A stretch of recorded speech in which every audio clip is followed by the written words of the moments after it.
Bonjour et bienvenue dans notre émission en direct des régions sur le plateau de Village Semences Sémaé. Aujourd'hui, nous allons parler de la filière lin. La filière lin fait face à un marché en forte croissance. Il faut donc qu'elle s'organise. Alors, il est vrai qu'il y a eu du lin très longtemps en France. Et puis, avec l'arrivée de la pétrochimie, de nouveaux textiles, entre autres, ont fait leur apparition. Le lin a connu un certain déclin et voilà que la filière est en plein essor. Mais pour avoir du lin, il faut des semences. Et pour avoir des semences de lin, ce n'est pas aussi simple. Reprenons le chemin des champs avec nos deux invités. Alors, avant ça, je crois qu'on passera une vidéo, mais je vais quand même vous présenter. Bonjour Bertrand Gomard. Bonjour. Merci de nous rejoindre. Vous êtes président de l'AGPL, l'Association Générale des Producteurs de lin. Tout à fait. Et vous-même, vous êtes dans quelle région ? Dans la région d'Ypres, c'est en Seine-Maritime, Normandie. Donc, le berceau, un des berceaux du lin. Un des berceaux du lin. Très bien. Géry Fromont. Bonjour. Bonjour, merci de nous rejoindre. Vous êtes responsable mission service public à Sémaé. Exactement, et en charge de la certification des semences de lin, dont on reviendra un petit peu sur l'agrémentation et les contrôles qui sont faits sur cette semence. Très bien. Alors, pour rentrer dans le sujet, je vous propose de suivre quelques images.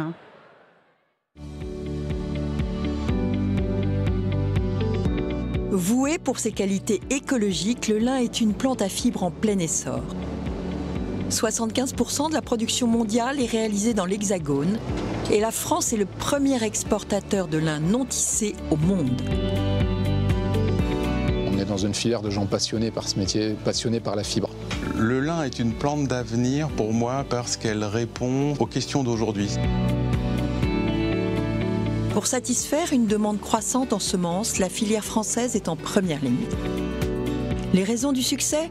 Un terroir très favorable, de la Normandie aux Hauts-de-France et des savoir-faire au top, tant au niveau de la production que de la création variétale. Des perspectives d'avenir qui séduisent de nombreux jeunes, comme ici à la station de semences Brigot, à Varèmes, près de Dunkerque.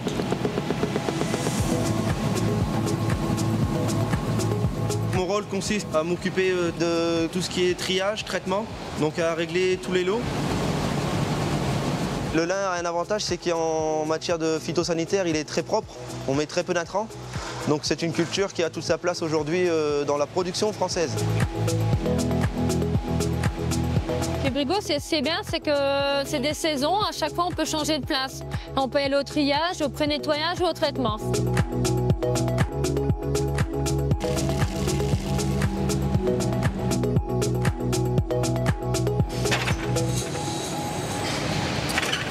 Aujourd'hui, le lin, c'est une multitude de métiers, de la création variétale jusqu'au teillage, en passant par la production de semences. C'est une filière qui est dynamique, c'est une filière qui est jeune, qui est en pleine expansion, avec des vraies valeurs. C'est une filière où on se sent bien et en même temps où il y a beaucoup de travail. Donc, dans les filières où il y a beaucoup de travail, il y a toujours une carrière à faire. Aujourd'hui, l'avenir de la filière, elle dépend fortement des ventes de fibres longues, puisque c'est la majorité du revenu pour l'agriculteur. L'avenir, il s'annonce radieux, à condition d'être capable de continuer de produire correctement. Du lin, c'est compliqué à faire. Il y a peu de régions dans le monde qui sont capables de le faire. Il faut continuer à s'améliorer à tous les niveaux de la filière pour rester compétitif par rapport aux autres fibres. Et pour que la filière française reste concurrentielle, tout en répondant à l'augmentation des besoins en qualité comme en quantité, elle peut aussi compter sur une recherche de pointe. Alors la recherche en lin va porter aujourd'hui beaucoup sur le réchauffement climatique et on va aller chercher des aspects de rusticité finalement dans nos variétés, des choses qu'on ne recherchait pas avant, où on était beaucoup dans la performance. C'est vraiment une plante qui est fascinante et qui perdure depuis des millénaires.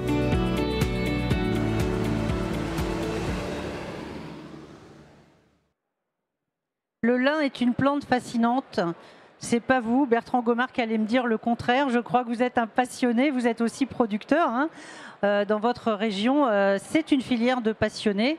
Et là, vous avez à faire face à un nouveau défi, une filière en plein essor. Alors, est-ce que les surfaces se développent et pourquoi cet essor ? Alors, D'abord, avant que les surfaces ne se développent, on est face à un marché mondial qui, lui, se développe beaucoup. Il y a une forte demande en fibres naturelles et le lin est parmi les meilleurs en termes de durabilité, on va dire. Donc la consommation du lin, elle est mondiale, Asie, beaucoup l'Asie, et de plus en plus l'Asie, États-Unis, Europe. Pour faire face à cette demande, une seule région au monde, quasi une seule région au monde, c'est le nord-ouest européen, France, Belgique, Pays-Bas, où on produit 75-80% de la production mondiale de fibres. Alors les surfaces ont augmenté? Donc les surfaces, on arrive à 200 000 hectares sur France, Belgique, Pays-Bas cette année. Elles ont fait x2,5 depuis 10 ans. C'est énorme. Alors c'est énorme, ça veut dire que, fort logiquement, pour ensemencer des champs, il faut des semences. Et oui. Vous les avez, ces semences? Je crois que c'est compliqué. Alors c'est compliqué parce qu'avec un tel taux de multiplication, il faut produire des semences. Étant donné que nous sommes quasiment les seuls au monde à cultiver du lin, on doit s'auto-approvisionner en semences. Donc les surfaces en semences ont augmenté. On est face à un double problème, un problème climatique qui fait que depuis quelques années, nous avons des rendements qui peuvent aller du simple au triple. Et l'autre problème, c'est, on en parlera, c'est le manque de matériel pour la récolte, étant donné qu'on a une culture très spécifique et très petite. Alors avant ça, j'aimerais aussi qu'on mette un point qui est un point particulier du lin. Pour vous, c'est évident, mais le lin ne produit pas beaucoup de semences finalement. À partir d'1 hectare, on récupère à peu près 5-6 hectares de semences, voilà. Alors qu'en blé, c'est beaucoup plus. Alors en blé, c'est beaucoup plus. En colza, c'est encore plus. En colza, 1 hectare de colza, c'est 200 hectares ensemencés derrière. 1 hectare de lin, c'est 5-6 hectares. Donc c'est très très peu. Et il faut que ces graines récoltées-là soient saines, soient bonnes en qualité germinative. On le verra avec Géry tout à l'heure, mais c'est assez compliqué. Et sur le terrain, donc on rappelle qu'une fois que le lin est récolté, on ne le rentre pas comme d'autres semences. Il faut le coucher, le laisser, voilà, pour le rouissage. Et donc les graines qui sont au bout risquent, s'il y a d'humidité, d'attraper des maladies, de germer. Oui, de germer surtout. En premier lieu de germer, parce que la graine, elle est quasiment au sol. Si on a des grosses périodes de pluie, et en Normandie et dans le Nord-Pas-de-Calais, l'été, ça arrive. Ça arrive. Et donc la graine peut toucher à terre et là peut rentrer en germination. Il n'y a pas de dormance dans la graine de lin. Donc elle germe aussitôt. Voilà, alors la dormance, c'est la nécessité qu'ont certaines graines de passer l'hiver. Voilà, c'est ça. Donc là, c'est vraiment à haut risque et même si la récolte se fait début août, je pense, dans votre région, voilà, on peut avoir des pluies. Donc on voit que c'est complexe. Alors pour faire face, la filière s'organise et donc vous mettez en place très récemment un plan stratégique avec plusieurs axes. Le premier, c'est lequel? Le premier, c'est accompagner les agriculteurs multiplicateurs, trouver de nouveaux agriculteurs multiplicateurs et former, faire un peu de pédagogie sur les existants pour qu'ils travaillent encore mieux. Ils travaillent déjà très bien, mais on peut toujours mieux faire avec des techniques, avec l'accompagnement d'Arvalis qui a sorti un guide, on en parlera aussi, avec l'accompagnement de SEMAE. Donc ces 3 structures-là, on a mis en place ce plan de filière-là pour accompagner l'agriculteur. Alors je vous passe la parole et je voudrais savoir justement, puisqu'il s'agit d'excellence, compte tenu des exigences qu'il y a pour que la semence soit certifiée et compte tenu du changement climatique, quels sont finalement les critères qu'il faut et que la semence les étapes qu'elle doit passer pour être certifiée par vous? Donc avant tout, pour qu'une semence soit certifiée, il faut qu'elle soit déclarée, il faut qu'elle soit inspectée, des inspections qui vont être réalisées au champ. Donc durant le mois de juin, on va vérifier dans les champs la conformité variétale. Donc s'assurer que la variété qui est multipliée est la bonne variété, sachant que l'utilisateur a besoin d'une variété qui réponde spécifiquement à un usage, à un besoin professionnel. Mais à côté de ça, on va s'assurer aussi dans les parcelles, lors des inspections, que l'état sanitaire est conforme, correct, de façon au final à avoir une semence qui sera de qualité. Il faut savoir que la production de semences est réglementée au niveau européen et que la commercialisation ne peut se faire que sur des semences qui sont certifiées et certifié par l'organisme que je représente, qui est l'Interprofession des semences, au travers de son service technique. Donc quelque chose de très très important. Et effectivement, on a vu depuis quelques années les surfaces de production de lin augmenter. Ça s'est conduit mécaniquement par une augmentation également des surfaces de multiplication. Et en un an, on a des surfaces qui sont arrivées à 45 000 hectares en 2024. Elles étaient précédemment à 30 000 hectares. Donc effectivement, ça nécessite derrière de former également des inspecteurs pour pouvoir assurer ces inspections qui sont sur un pas de temps qui est très court, qui est de 15 jours. Donc ça veut dire que pendant 15 jours, vous allez avoir une cinquantaine de techniciens qui vont aller observer les parcelles de lin et s'assurer de cette conformité. Donc c'est vraiment un travail à chaque étape pour s'assurer de la traçabilité. Le numérique, l'intelligence artificielle vous aide aussi maintenant peut-être un petit peu? Aujourd'hui, l'intelligence artificielle, elle n'est pas encore arrivée chez nous. Les gens travaillent avec ce que la nature leur a donné, c'est-à-dire des yeux, des mains, des observations, des enregistrements. Et vous avez raison, la traçabilité, c'est un élément essentiel. Une multiplication de semences se fait en respectant un schéma généalogique. Chaque génération, on a un coefficient de multiplication, comme l'a dit Bertrand, de 5 ou de 6. Donc pour arriver à couvrir ces besoins, il faut un pas de temps qui est un pas de temps long, qui est pris en compte et qui est aujourd'hui porté au travers de SEMAE, au travers du plan stratégique. Et sous l'égide de SEMAE et puis bien entendu d'Arvalis, il a été élaboré ce document de travail qui permet justement aux techniciens d'avoir tous les éléments pour pouvoir répondre aux interrogations des agriculteurs multiplicateurs. Voilà, alors effectivement, la traçabilité, les contrôles, ça peut paraître un peu étonnant, mais en fait, quand on est soi-même multiplicateur, qu'on est producteur de lin, on veut, quand on achète de la semence, qu'elle soit sûre, c'est-à-dire qu'elle soit pure. Je n'ai que des lins, je n'ai que du lin dans ce que j'achète, voilà, et je veux que ce que j'achète soit conforme en fait.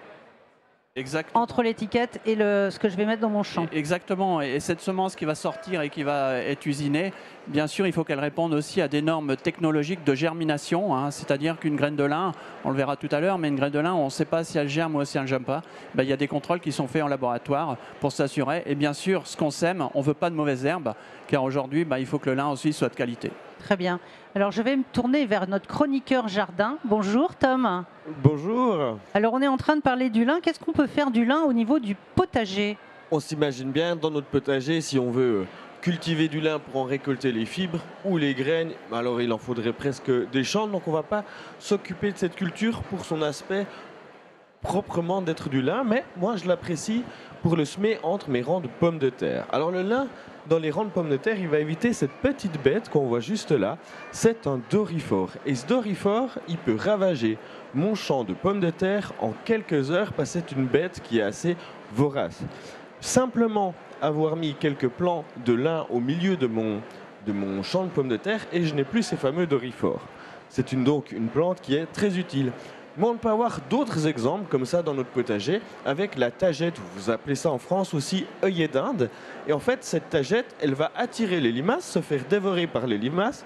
Puis quand je vois que mes tagettes se sont fait grignoter par les limaces, je sais que je dois avoir un bon anti-limace sous la main. Autres exemples, il y a aussi les rosiers. Les rosiers mis dans certaines cultures, on le voit aussi dans la vigne, sont des plantes indicatrices de la présence de l'oïdium ou du mildiou. Et donc, quand j'ai des rosiers qui sont malades, je sais que je dois tailler, enfin traiter ma vigne contre l'oïdium et les mildious et ces maladies fongiques. On le voit donc, il y a des plantes qui sont bio-indicatrices, qui sont révélatrices de quelques symptômes, d'autres plantes qui pourraient apparaître. Donc ayez l'œil au jardin et puis surtout soyez attentifs. Et le lin, je vous promets, ça fait des miracles contre les doryphores. Merci. Alors je pense que je reviens vers vous. Au niveau des itinéraires culturaux pour le lin, il faut être très vigilant. Très rapidement, les points de vigilance, c'est quoi? Au niveau de la levée, il faut qu'on fasse attention, ça ne pousse pas très vite. Alors ça ne pousse pas très vite au départ, c'est comme toutes les graines, encore que si on a du temps doux et humide, ça peut germer assez rapidement. Lorsque l'on sème dans une terre amoureuse, parce qu'il faut semer dans une terre amoureuse. Mais avant ça, je veux rebondir quand même sur le sac de semences que j'achète. Dessus, c'est du lin, il faut que ce soit du lin, d'où la certification, mais il faut que ce soit aussi la bonne variété, pureté variétale. Ça, c'est important. Quand j'achète une variété qui s'appelle Bolchoï, il faut que ce soit de Bolchoï et pas autre chose. Donc, avant de semer, je prends bien garde que mon semoir soit propre, très propre. Il m'est arrivé d'aller à la brosse à dents nettoyer mon semoir des graines de par rapport aux productions qu'on connaît, c'est un travail extrêmement méticuleux. C'est très méticuleux. Ça commence au semoir et ça va jusqu'à la récolte. Ça va jusqu'à la récolte. Donc, tout au long de la culture, on doit surveiller le champ pour que, déjà, qu'il soit propre. Si on a des mauvaises herbes, type feuille d'avoine qui poussent à côté, on va polluer la récolte de semences. Donc il n'en faut pas. Il faut les éliminer. Plutôt avant le semis, c'est mieux. C'est plus facile et c'est plus économique. Beaucoup d'observations. Beaucoup d'observations, beaucoup de présence. Alors, il y a un moment donné où ça coince, et là, ça m'étonne, c'est la récolte. Pourtant, il y a des outils de récolte, mais vous m'avez dit, quand on a préparé l'émission, dans le plan stratégique, on a un travail spécifique sur la récolte. Pourtant, dans toutes les espèces en agriculture, on a mis au point des ensileuses, des moissonneuses, des arracheuses de pommes de terre. Qu'est-ce qui coince là avec le lin? Bien, rappelez-vous, le lin est une culture très petite, 200 000 hectares, c'est rien. Il y a 4 millions d'hectares de blé en France. Donc il faut que les constructeurs s'intéressent à notre filière. Et construire des machines spécifiques pour notre filière, ça coûte très très cher. Il y en a un constructeur qui produit des machines pour écapsuler, pour récolter la graine. Et en plus, il n'est pas français. C'est pas grave, nous sommes européens, il n'y a pas de souci là-dessus. Donc si jamais il ne travaille pas sur les machines, les équipements de bouche... Ah, il n'y a pas assez d'équipements. Il n'y a pas assez de machines. Les dernières machines construites datent de 2012, il y a 13 ans. Donc avec les surfaces, comme le disait Géry, qui ont augmenté, nous avons le même parc matériel pour récolter 2 fois plus de semences. Donc ça coince. Et c'est aussi une des raisons pour lesquelles nous n'avons pas assez de semences aujourd'hui. Alors, que prévoit le plan stratégique pour faire bouger un petit peu les choses en matière de récolte? Ça bouge, tous les acteurs de la filière se sont, on va dire, ligués et sont allés voir le constructeur en question. Et enfin, il met en place une nouvelle machine. Mais la R&D, vous savez, c'est long. Et donc là, on les a commandés en 2018 et on va les avoir cette année. La filière entièrement se mobilise pour qu'on puisse décoincer ce nœud technologique d'équipement. Oui, effectivement, la filière s'est mobilisée déjà avec cette brochure qui permet aujourd'hui d'aller chercher, je dirais, dans des nouveaux bassins de production, des nouveaux agriculteurs multiplicateurs. Parce que comme l'a dit Bertrand précédemment, les agriculteurs multiplicateurs emblématiques, c'était avant tout des producteurs de lin à fibres. Ce sont les mêmes personnes qui produisent les fibres et le. Et là, vous allez dédoubler finalement les fonctions. Et donc aujourd'hui, pour accompagner ce développement de la filière, il y a une nécessité grandissante d'aller chercher des nouveaux bassins de production, d'aller chercher peut-être des moyens de récolte qui sont différenciés de ce qu'on connaissait précédemment, à savoir des écapsuleuses. Aujourd'hui, comme l'a dit Bertrand, aujourd'hui on a des écapsuleuses arracheuses, mais effectivement il y en a très peu et c'est malheureusement le facteur limitant, je dirais, dans la production de semences. Et autre élément aussi qu'il faut avoir, c'est que le pas de temps pour la récolte est un pas de temps qui est conditionné par les conditions climatiques. S'il pleut, vous ne pouvez pas récolter. S'il fait beau, en fait, il n'y a pas suffisamment de machines pour récolter. Donc, essayons d'aller chercher des nouveaux bassins de production pour répondre à cette attente. Où serait-il localisé? Qui serait localisé, je dirais, un petit peu sur le sud, sud Paris, justement, des terres qui aujourd'hui... Oui, j'allais vous demander quel sud? Ah, de la Loire. Oui. Sud de Paris, donc sud de Paris, en descendant jusqu'à... en descendant, je dirais, sud Paris, bassin parisien, qui permettrait... Entre la Loire et la Garonne. C'est le changement climatique qui permet ça? Non, non, pas du tout. Là, c'est en fin de compte, si on cultive du lin pour la graine et exclusivement pour la graine dans ces régions-là, c'est un terroir qui est adapté. D'accord. Mais c'est pas adapté du tout à la fibre. Donc là, ici, c'est adapté et on peut avoir des meilleurs rendements que dans le Nord. Que pour produire de la graine. C'est un moyen de sécuriser un petit peu la production de semences. Très bien. Alors, oui, je vous en prie. Ce que je voulais compléter aussi, c'est effectivement le développement de la production passe également par la conquête ou d'aller chercher des nouveaux agriculteurs multiplicateurs. Donc, les intéresser également à la culture. Voilà, donc trouver de nouveaux agriculteurs multiplicateurs, les aider puisqu'il y a tout un accompagnement technique, faire bouger les équipements et vous doter d'équipements de récolte. Et je me tourne à nouveau vers Tom. Le lin, c'est gras. On en fait de l'huile, c'est bien connu, l'huile de lin. Est-ce qu'on utilise l'huile de lin ou des huiles essentielles au potager pour améliorer, protéger ces légumes? Alors l'huile, moi je l'utilise de temps en temps dans mes vaporisateurs comme ça, avec des autres produits de traitement que je ferai au naturel, parce que l'huile, ça a un effet qu'on appelle mouillant, c'est-à-dire qu'elle va permettre de bien envelopper la feuille. Là, je vous ai rapporté quelques huiles essentielles. Il y a du romarin, il y a du thym, etc. Et elles ont toutes des effets qu'on peut les mettre quand on vaporise certaines plantes, notamment beaucoup pour les maladies fongiques contre lesquelles on a peu de solutions dans notre panoplie du jardinier amateur. Ce que je vous conseille, c'est vraiment de les utiliser 1 à 2 gouttes, grand maximum, parce qu'une huile essentielle, c'est un concentré de plantes, et donc c'est très efficace, et il ne faudrait pas brûler des plantes avec d'autres plantes. Donc vraiment 1 à 2 gouttes pour un vaporisateur qui fait environ 1 litre, un de mes conseils, c'est le romarin, c'est le thym, qui sont très efficaces contre les mouches, notamment la mouche du terreau. Vous savez, quand vous arrosez un peu trop vos plantes d'appartement, on a souvent de ces petites mouches qui sont fort désagréables. Et donc, ces huiles essentielles seront très efficaces contre la mouche du terreau. Une autre huile essentielle qui peut être intéressante, c'est celle de la citronnelle. Et là, elle est efficace contre pas mal de petites maladies fongiques sur nos courges, sur nos courgettes, sur toutes les plantes de la famille des solanacées. Enfin, des cucurbitacées, excusez-moi. Mais c'est ma dernière intervention sur le thème du jardinage aujourd'hui. Donc, je voulais juste vous remercier, Valérie, pour votre bienveillance dans la préparation de nos émissions, puis votre gentillesse tout au long de la semaine. Alors Tom, on a adoré tout au long des émissions les conseils qu'on a reçus parce que ça peut être amusant, mais on passe en fait des parcelles, des grandes parcelles, des champs au potager. C'est intéressant de faire le saut, ça permet de prendre la mesure de tous les travaux qu'il y a à faire. J'espère quand vous enfilerez vos vêtements en lin pour l'été, mais vous pouvez aussi en mettre en hiver, que vous mesurerez tout le travail qu'il y a en amont pour la sélection, tout le travail qu'il y a chez les producteurs multiplicateurs. Voilà, n'hésitez pas à consulter pour ceux qui seraient intéressés pour se lancer peut-être dans la production de semences de lin, à vous rapprocher donc de vos organismes et à consulter cet ouvrage qui est tout chaud puisqu'il vient de sortir du four. Voilà, on nous l'a amené pour le salon. Merci messieurs pour votre expertise et votre présence.